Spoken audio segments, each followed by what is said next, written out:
கன்னியாகுமரியில் ஆழ்கடல் மீனவர்களுக்காக அரசு வழங்கிய சேட்டலைட் போன்கள் பழுதடைந்து 2 ஆண்டுகளாகியும் அதிகாரிகள் சரி செய்து கொடுக்காமல் அலட்சியம் காட்டுவதாக மீனவர்கள் புகார் தெரிவித்துள்ளனர்.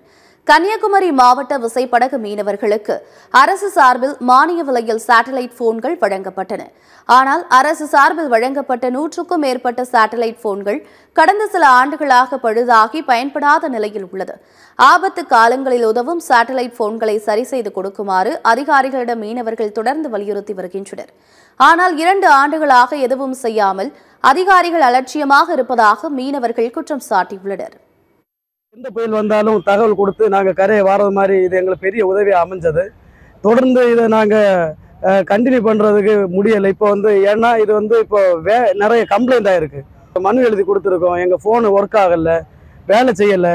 அப்போ அவங்க பார்க்குறோம்னு சொல்லிட்டு 2 வருஷமாக இதுக்கு பின்னால் நாங்கள் மனு எழுதி கொடுத்துட்ருக்கோம்.